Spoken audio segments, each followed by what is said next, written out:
2023-এ $470 কোটি ঋণ দিতে সম্মত হয় আন্তর্জাতিক মুদ্রা তহবিল IMF। মোট 6 কিস্তিতে ঋণ দেওয়ার কথা সংস্থাটির। এরই মধ্যে 3টি কিস্তি বাংলাদেশ হাতে পেলেও চতুর্থ ও পঞ্চম কিস্তি নিয়ে সৃষ্টি হয়েছে অনিশ্চয়তা। প্রায় 2 সপ্তাহের ঢাকা সফর শেষে বৃহস্পতিবার সংস্থাটির প্রতিনিধি দল বাংলাদেশের অর্থনীতি নিয়ে বেশ কিছু সন্তুষ্টির কথা জানালেও চতুর্থ ও পঞ্চম কিস্তি ছাড় করা নিয়ে ধোঁয়াশা রয়েই গেছে। চূড়ান্ত সিদ্ধান্ত জানতে বাংলাদেশকে অপেক্ষা করতে হবে জুন পর্যন্ত। তবে বাজেট সহায়তার এই অর্থ পেতে জুনের প্রথম সপ্তাহে প্রস্তাবিত বাজেট ঘোষণার পরপরই সিদ্ধান্ত জানতে চাইবেন অর্থ উপদেষ্টা। এজন্য আগামী 21 এপ্রিল ওয়াশিংটনে শুরু হতে যাওয়া বিশ্বব্যাংক IMF-এর বসন্তকালীন সম্মেলনও সংস্থাটির প্রতিনিধিদের সঙ্গে বৈঠক করবেন তিনি। 10 দিনের এই সফরে ওয়াশিংটনে বাংলাদেশ অন্যান্য সংস্থার সঙ্গেও বৈঠক করবে বলে সময় সংবাদকে জানান অর্থ উপদেষ্টা।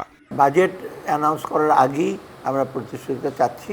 ওরা আমাদের প্রোগ্রেসটা দেখেছে, ওটা দেখে সন্তুষ্ট। ওরা বলছে মানে ফাইনাল জিনিসটা আমরা ওয়াশিংটনে গিয়ে নেগোশিয়েট করবো বাজেট সাপোর্টের জন্য। যে ওয়াশিংটনে যে শুধু IMF না, ওটা ওয়ার্ল্ড ব্যাংকের সাথে কথা হবে, তারপরে আমাদের OPEC ফান্ড আছে, ADB-র সাথে কথা হবে, অন্যান্য অর্গানাইজেশন, পরিবেশের উপরে, জলবায়ুর উপরে।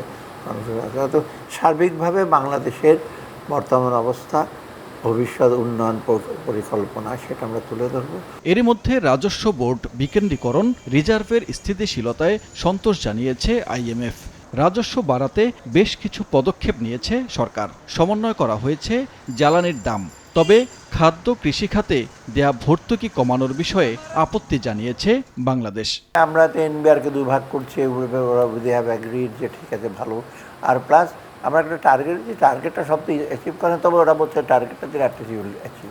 সাবসিডি নিয়ে ওদের কথা ওরা বলেছে, কিন্তু আমরা যদি সাবসিডি চট করে তো আমরা কমাতে পারবো না। আমরা একেবারে একদম মরিয়া হয়ে জানি যে IMF-এর টাকা না পেলে চলবে বা ওয়ার্ল্ড ব্যাংকের হলে ভালো হয়।